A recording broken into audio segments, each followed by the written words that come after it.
Okay guys, तो I think सभी लोगों की अब छुट्टियां वट्टियां खत्म हो गई होगी। सारे मजे मस्ती इंजॉयमेंट सब हो गए होंगे। ठीक है यार, देखो क्या होता है, मैं एक बात बताऊं ईमानदारी से, पढ़ने के ना बीच बीच में ना इंजॉयमेंट भी जरूरी होता है। बहुत सारे लोगों को लगता है कि नहीं यार, सिर्फ और सिर्फ पढ़ते रहो, सिर्फ और सिर्फ like be like machine and घिसवाते रहो, ऐसा भी नहीं होता।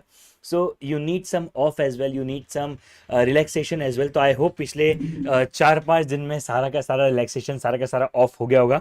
तो बहुत बढ़िया बात है बेटा। अब शुरू करते हैं हमारे टॉपिक की तरफ। मुझे मालूम है तुम पुरानी बातें भूल गए होगे बहुत सारी। ठीक है, तो मैं क्विकली पूछूंगा नहीं, मतलब बताऊंगा नहीं, डायरेक्ट आपसे क्वेश्चन पूछूंगा। ठीक है, तब आएगा असली मजा। क्योंकि यार देखो, जो मजा क्वेश्चन पूछने में है ना बेटा, जो मजा क्वेश्चंस के साथ है, वो जिंदगी में कहीं नहीं है। और अगर आपको याद हो तो मैंने आप लोगों को पहले भी कहा था कि मैं कभी भी रैंडमली बीच में जो है वो क्वेश्चंस पूछता रहता हूं, बिकॉज क्वेश्चंस में जो मुझे मजा आता है, ओहो हो, वो जिंदगी वो जिंदगी में कहीं नहीं आता है। ठीक है, जो मुझे क्वेश्चन में मजा आता है वो जिंदगी में कहीं नहीं आता है। So let us begin with the discussion guys, let us begin with the discussion. चलिए शुरू करते हैं। Hey guys, Jatin Nimla this side from Kishan दौर। स्वागत है, अभिनंदन एवरीवन, आप सभी लोगों का बहुत बहुत स्वागत है।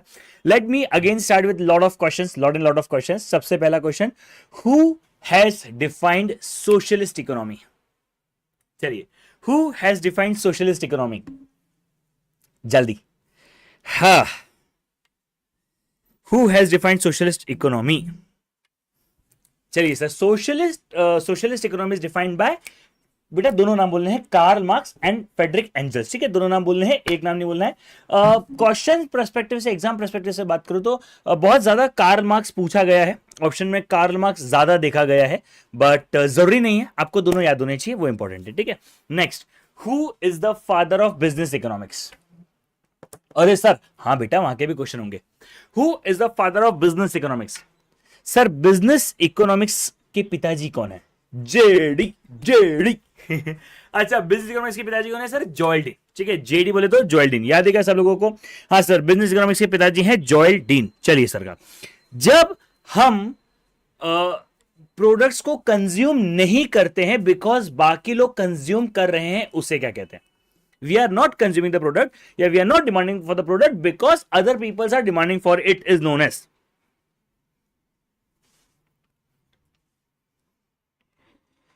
हाँ, मतलब एक तरीके से प्रोडक्ट की डिमांड डिक्रीज हो रही है बिकॉज बाकी लोगों से ले रहे हैं। Snob effect, demonstration effect, bandwagon effect, या फिर नन ऑफ दिस? वैसे डेमोन्स्ट्रेशन बैंडवैगन एक ही होता है sir. It is known as snob effect, correct? हाँ sir, it is known as snob effect. चलिए, अच्छा, वो प्रोडक्ट्स कौन से होते हैं जिनकी डिमांड गिरने लगती है हमारी इनकम बढ़ने के साथ? हमारी इनकम बढ़ रही है लेकिन उन प्रोडक्ट्स की डिमांड गिर रही है, इन्हें क्या कहते हैं? When demand decreases with respect to increase in the income. चलो,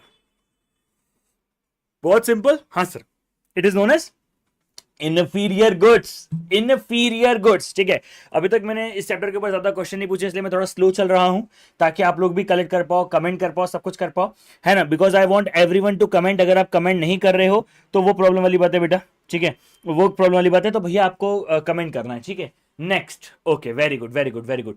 what is the another name of business economics? या business economics is also known as, देखो अभी मैंने एक चैप्टर, एक क्वेश्चन फर्स्ट चैप्टर का पूछा, फिर सेकंड पे चले गया, फिर फर्स्ट पे आ गया। ऐसा ही एग्जाम में भी होगा, है ना? चलिए, business economics is also known as, sir business economics is also known as managerial economics, है ना? देखो मैं 1 मिनट लूंगा, सिर्फ 1 मिनट बताता हूं। सर ऑलरेडी इकोनॉमिक्स छोटा सब्जेक्ट है और हमारा टारगेट है इसमें 90 प्लस स्कोर करना, इसीलिए मेरा ये बीच बीच में क्वेश्चंस पूछना बहुत इंपॉर्टेंट है ना? मतलब मैं क्वेश्चंस इसलिए नहीं पूछ रहा कि यार चलो यार कुछ नहीं तो क्वेश्चन पूछ लेते हैं, नहीं, मैं क्वेश्चंस इसलिए पूछ रहा हूं because trust me, this is the best thing which will help you in the exam, और इससे ना आपको याद रहेगा। ठीक है, ऐसा। चलिए, business economics is also known as managerial economics, सबको याद होना चाहिए। Business economics also known as managerial economics. अगर ये आपको समझ में आएगा तभी आप लोगों को मजा आएगा। चलिए ठीक है, अच्छा, तो मुझे बताओ, इंफीरियर गुड्स या फिर गिवन गुड्स, दोनों में से कौन सा लॉ ऑफ डिमांड का एक्सेप्शन है? इंफीरियर गुड्स या गिवन गुड्स, दोनों में से कौन सा लॉ ऑफ डिमांड का एक्सेप्शन है? इंफीरियर गुड्स और given goods, which is the exception of law of demand? inferior goods or given goods, who is the exception of law of demand?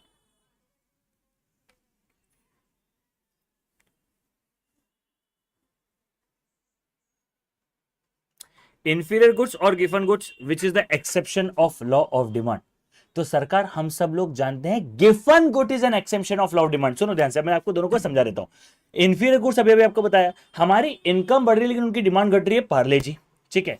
दूसरा मैंने आपको बताया गिवन गुड्स क्या होता है। गिवन गुड्स सर, देखो सुनो मेरी बात ध्यान से, प्राइस बढ़ रहा है और उसकी डिमांड बढ़ रही है, क्योंकि फिर भी सबसे सस्ता प्रोडक्ट यही है, ठीक है। मतलब प्राइस बढ़ने के साथ उसकी डिमांड बढ़ रही है, क्योंकि सर अभी भी सबसे सस्ता यही है, अगर हम इसके अलावा किसी पे गए तो वो और महंगा है। तो ये लॉ ऑफ डिमांड का एक्सेप्शन है, क्योंकि अभी भी सबसे सस्ता प्रोडक्ट यही है, ठीक है। कैपिटलिस्ट इकोनॉमी के दूसरे नाम बताओ।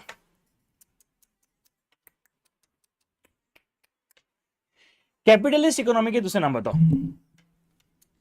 जिंदगी ने जिंदगी भर गम दिए, जितने भी मौसम दिए सब नम दिए। सर कैपिटलिस्ट इकोनॉमी के दूसरे नाम बताओ बेटा जल्दी से।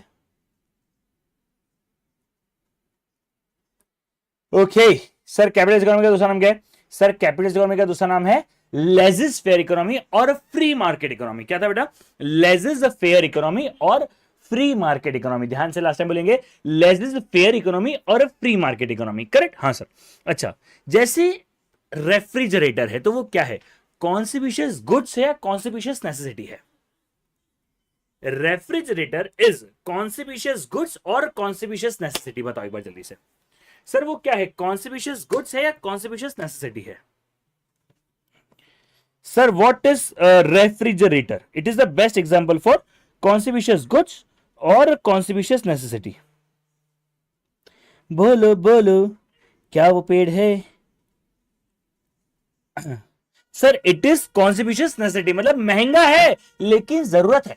जैसे पुराने जमाने में तो क्या किया जाता था, जैसे दूध रात भर रखना होता तो ठंडे बर्तनों में रखा जाता था, मतलब मिट्टी के बर्तनों में पानी भरकर दूध रख दिया जाता था, उससे उसका टेम्परेचर नॉर्मल रहता था।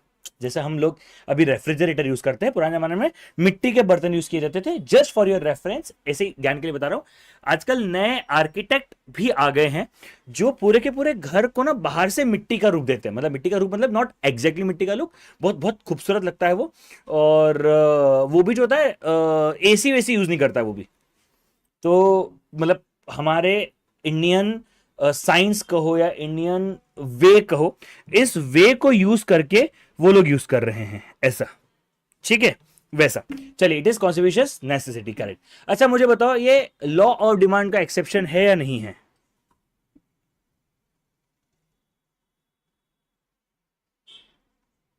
चलो जल्दी से, क्या वो लॉ ऑफ उसका एक्सेप्शन है क्या? जल्दी से सरकार, it is exception of law of demand. Yes कार, एक सेकेंड रुक जाओ बेटा।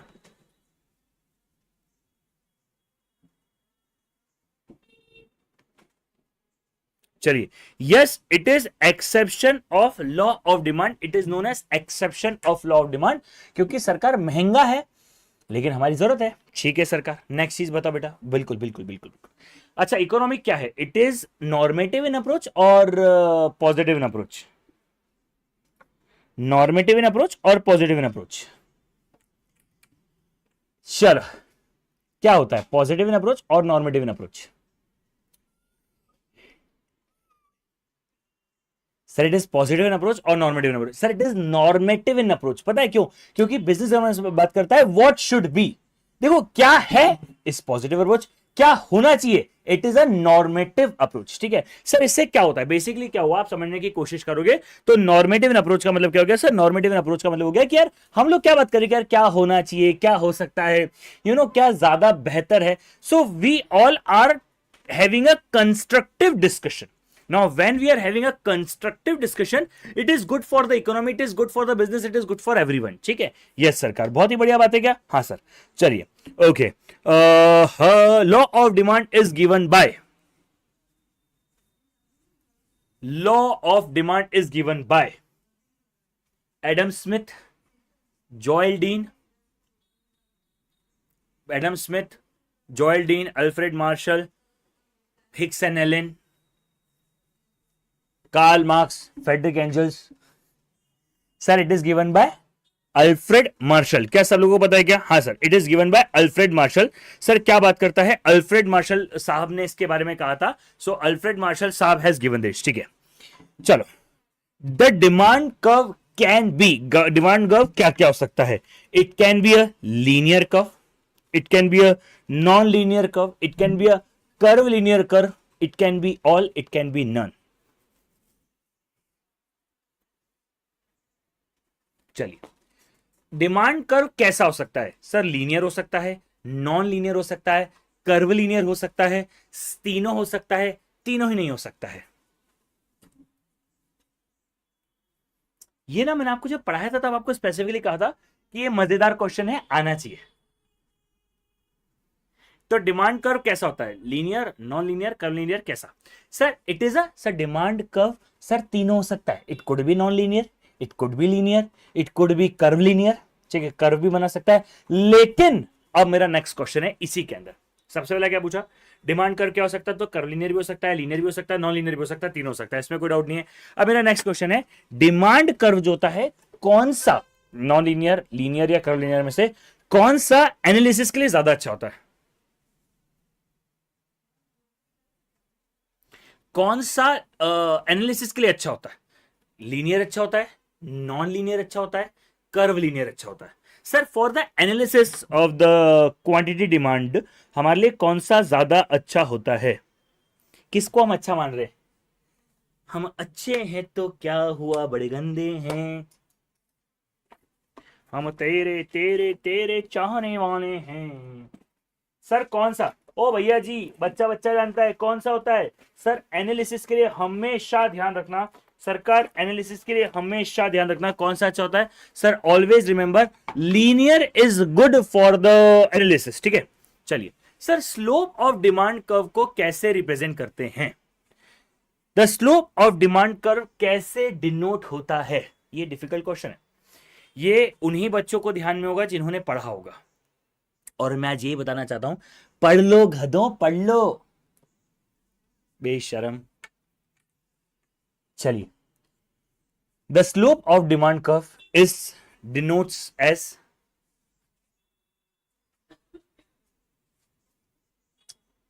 The slope of demand curve is denotes as, sir it is denote as negative change in P upon में change in Q, minus change in P upon में change in Q. वापस से बोलना, sir it is denote as minus change in P upon में change in Q. ठीक है, so it is denoted as minus change in P upon change in Q. मैंने आपको बताया था मैंने आप लोगों को बताया था वो नेगेटिव स्लोप हो रहा है एंड ऑल दैट स्टफ, याद आ रहा है? हाँ सर। चलो, नाउ गिवन गुड्स को देने वाले का पूरा नाम बताओ। Who has defined given goods? पूरा नाम लिखेंगे सारे बच्चे। हम तेरे तेरे तेरे चाहने वाले हैं, हम खाले हैं तो क्या हुआ, दिल वाले हैं, क्योंकि दिल वाले दुल्हनियां ले जाएंगे। चलिए, गिवन गुड्स को देने वाले व्यक्ति का पूरा नाम बताएंगे सभी लोग। जिंदगी ने जिंदगी भर, सरकार आपके समक्ष लिखा हुआ है, सर रॉबर्ट गिफन ने जो है वो दिया था इस कंसेप्ट को। हम लोग बात ही नहीं करते हैं, अभी आपके सामने इतनी देर से लिखा हुआ था, मैंने जानबूझ के नाम लिया, पता है, जानबूझ के लिया, because I just want you guys to understand कि भैया कभी कभी सामने भी कुछ होता है, देख लिया करो, है ना। चलिए, okay sir, economics is a science, it is a art और इट इज अ बोथ। अब ये मत पढ़ो, मैं अलग क्वेश्चन भी पूछूंगा। चलिए, इकोनॉमिक्स इज अ साइंस और इट इज अ आर्ट और it is a both. Economics क्या है सर? ये एक साइंस है, ये एक आर्ट है, या दोनों है?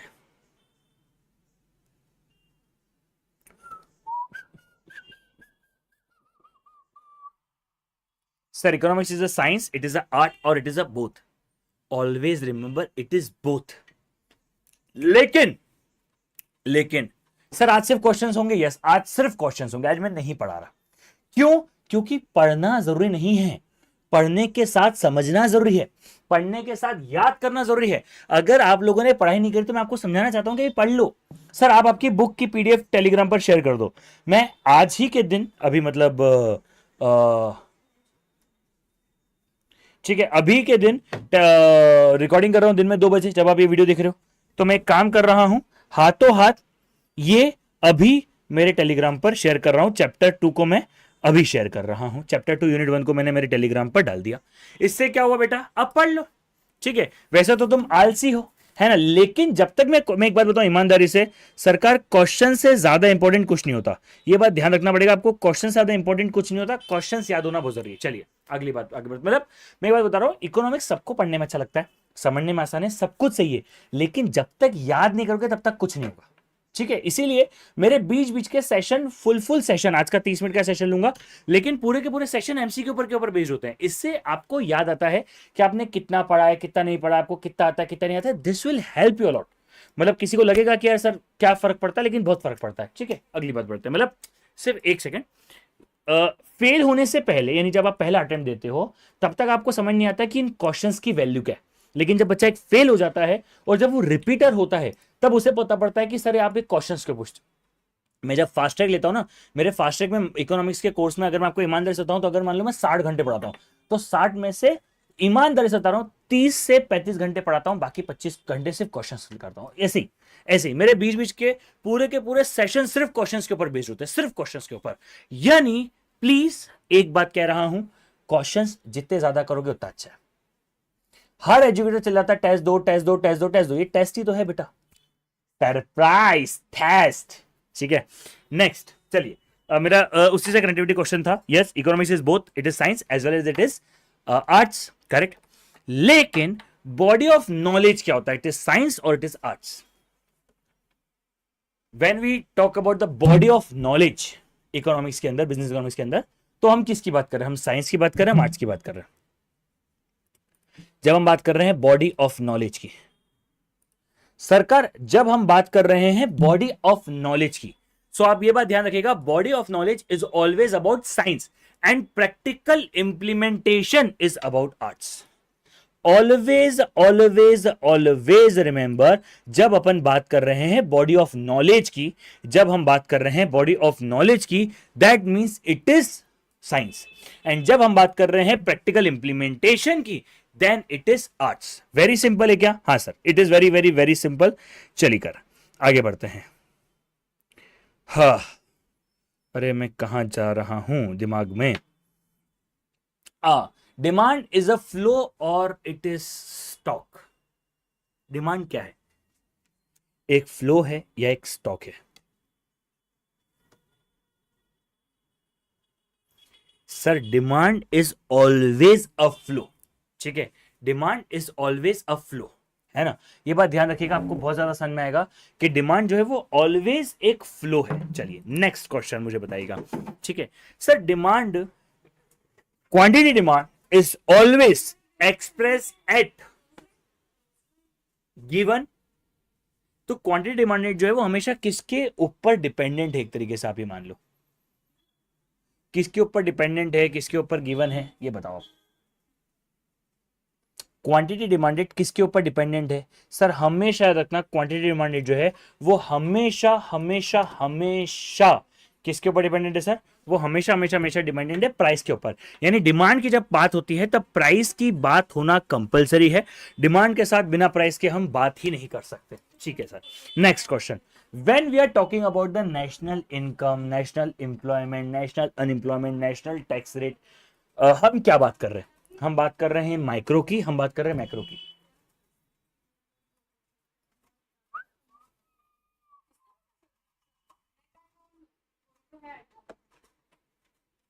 कि उन लोगों ने बोला कि सेजल बहुत ज्यादा मुंहजोरी करती है। चलो जल्दी बताओ सर, अगर हम बात कर रहे हैं नेशनल की, अगर हम बात कर रहे हैं बड़ी बड़ी, देखो घर का बड़ा बच्चा है क्या? हाँ सर, तो ये घर का बड़ा बच्चा क्या बात करेगा सर? घर का बड़ा बच्चा बात करेगा मैक्रो की। ठीक है, वहीं पे अगर मैं बात करता कंज्यूमर की, अगर मैं बात करता प्राइस की, अगर मैं बात करता इंडिविजुअल कस्टमर बिहेवियर की, अगर मैं सारी छोटी छोटी बातें करता, तो ये सारी छोटी छोटी बात हो जाती है माइक्रो की। और सारी बड़ी बड़ी बात हो गई मैक्रो की। समझ में आया क्या? हाँ सर। तो भैया माइक्रो मतलब छोटी छोटी बातें, मैक्रो मतलब बड़ी बड़ी बातें। समझ में आया क्या? हाँ सर। माइक्रो मतलब छोटी छोटी बातें, मैक्रो मतलब बड़ी बड़ी बातें।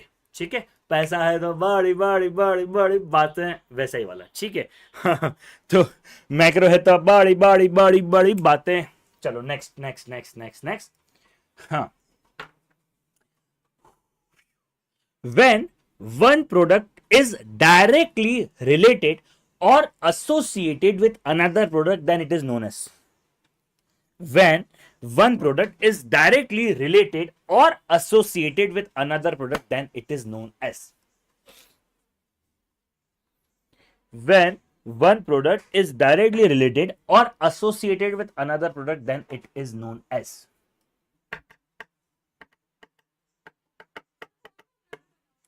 When one product is directly related or associated with another products. अरे भैया it is known as competing goods. ओ गधो, अबे कॉम्प्लीमेंट्री है। ठीक है, तो कॉम्प्लीमेंट्री क्या होता है? जब एक दूसरे को कॉम्प्लीमेंट कर रहे हैं, नहीं एसोसिएटेड है। कार पेट्रोल, ठीक है, जैसे कि ये फ्रेम और ग्लास है ना, पेन और बोर्ड, ये सब डायरेक्टली रिलेटेड है, एसोसिएटेड है। मतलब अगर मेरे पास सिर्फ पेन हो तो कुछ काम होगा नहीं, मेरे पास सिर्फ बोर्ड हो तो कुछ काम होगा नहीं। भैया दोनों होने चाहिए। अगर मेरे पास चश्मा है लेकिन फ्रेम नहीं है तो मैं क्या करूंगा? फ्रेम है लेकिन चश्मा नहीं तो मैं क्या करूंगा? तो when products are directly related और डायरेक्टली एसोसिएटेड, ये आपको समझने की जरूरत है बहुत ज्यादा अच्छे लेवल पे। चलिए ओके, तो it is known as complementary goods. अच्छा, दो गुड्स थे। हाँ सर, कॉम्प्लीमेंट्री या कॉम्पीटिंग। कॉम्पीटिंग गुड्स का दूसरा नाम क्या था? मजा आ रहा है बबुआ, मजा आ रहा है।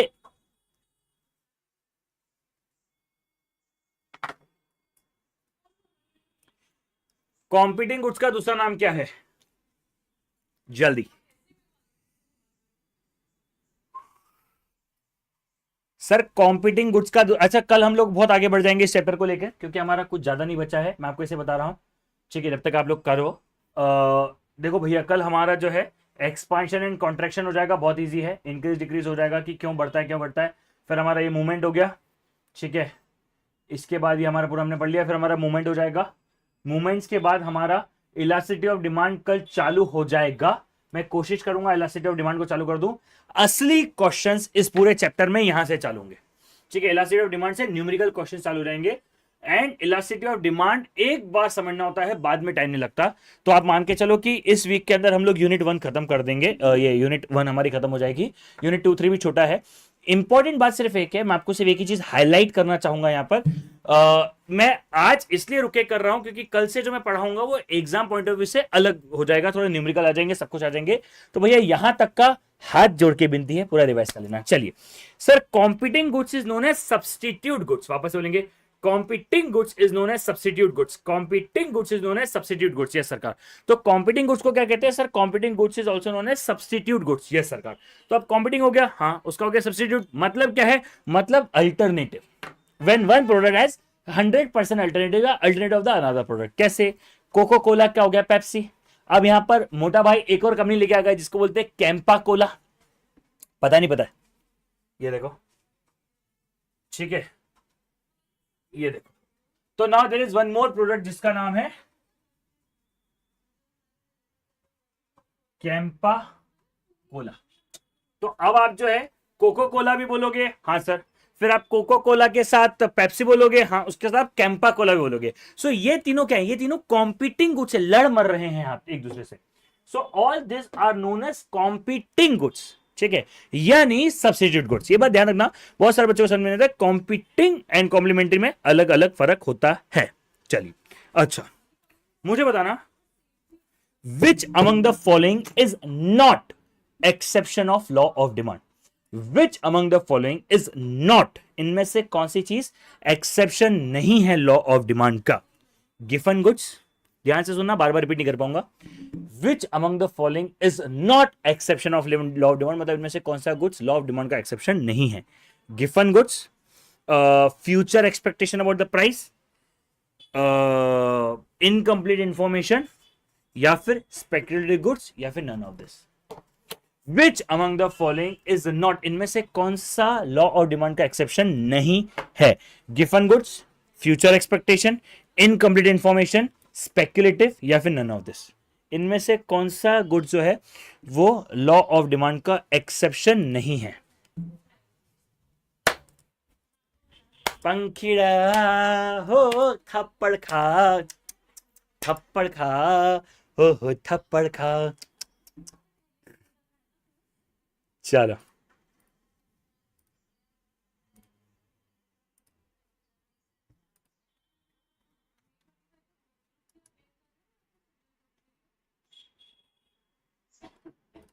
भाई बोलूं? ओ दोदा, ओ छडू, क्या सारे के सारे ही वो है? हाँ सर, ये सारे के सारे ही जो थे सर, ये एक भी ऐसा नहीं था, मतलब all this were exception of law of demand. क्योंकि सर देखो, गिफन गुड्स, मैंने आपसे क्वेश्चन भी पूछा था, ठीक है, गिफन और इन्फ्लेटेड वाला, तो गिफन गुड्स तो एक्सेप्शन है ना भैया, क्योंकि प्राइस बढ़ रही है फिर भी सबसे सस्ता यही है। उसके बाद फ्यूचर एक्सपेक्टेशन, अगर फ्यूचर में किसी चीज के रेट बढ़ने वाले हैं तो हम अभी खरीदेंगे ना, तो हमको कोई फर्क नहीं पड़ता। इनकम्प्लीट इन्फॉर्मेशन, बिल्कुल सही बात है सर, हमारे पास इन्फॉर्मेशन ही नहीं है तो क्या ही लॉ ऑफ डिमांड अप्लाई होगा? बेवकूफों के लिए तो नहीं, law of demand is for समझदार पीपल। समझ लो, अगर आप में दिमाग है, अगर आप में समझ है तो आपके लिए है ना। और स्पेकुलेटिव गुड्स सर, इसके लिए तो सट्टे वाली चीजों के लिए तो होता ही है। मतलब अगर आप देखने जाओगे, अगर आप दिमाग लगाओगे, अगर आप सब कुछ करोगे, तो ये सारी की सारी चीजें उसका पार्ट है। आथू, ठीक है, चलिए, क्लियर है क्या ये सब बातें? हाँ सर, ये सब बातें क्लियर है। चलो, क्या यहां तक किसी को कोई शक, कोई सवाल, कोई जवाब? नहीं सर, ना किसी को कोई शक, ना किसी को कोई सवाल, ना किसी को कोई जवाब। I hope so. चलिए, अभी मैं क्वेश्चन से ले रहा हूं, लास्ट एक दो क्वेश्चन लूंगा, बस वी आर डन। लास्ट एक दो क्वेश्चन लूंगा, बिकॉज क्वेश्चन सेशन था तो छोटा सा ले रहा हूं, ठीक है। In which year first time economics was introduce, एक तरीके से, या पहली किताब इकोनॉमिक्स के ऊपर कब लिखी गई थी? किताब का नाम नहीं पूछा है, सिर्फ ईयर पूछा है, ज्यादा ज्ञान मत देना। चलो पूरा ज्ञान दे दो, किताब का नाम भी लिखी दो। सर किताब का नाम क्या था? किताब का नाम था the wealth of nation, which was given by Adam Smith in the year 1776। 3 question के आंसर एक ही में थे, ठीक है। बोलो, समझ में आता है कैसा बात है? यस सरकार, एक सेकंड, सिर्फ एक सेकंड रुक जाओ।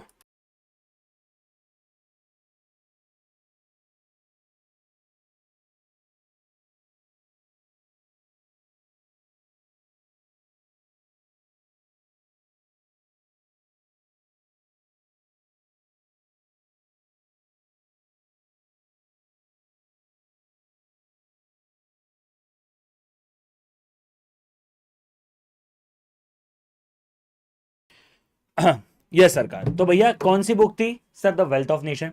कौन सी ईयर में लिखी गई थी? So it was in 1776 by Adam Smith. इसीलिए Adam Smith is known as father of economics और business economics. Adam Smith is known as father of economics और business economics. Sir he is known as father of economics, ठीक है, he is known as father of economics.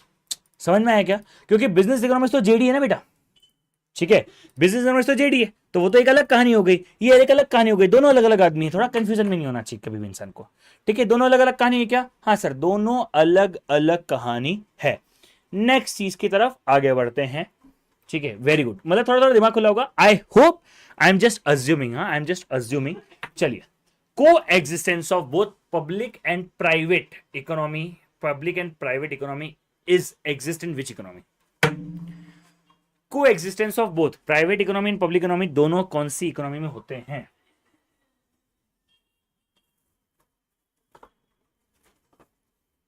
Sir private और public दोनों किस में होते हैं? सर हमेशा ध्यान रखना, प्राइवेट और पब्लिक दोनों होते हैं सर मिक्स्ड इकोनॉमी में। क्या बोलते हैं उसको? Sir it is known as mixed economy, यानी खिचड़ी, है ना, मस्त भेल वाली, ठीक है। Last question, price mechanism is a key feature of, is not a feature of, it is a key feature of, price mechanism is a key feature of. Last question है, price mechanism is the key feature of.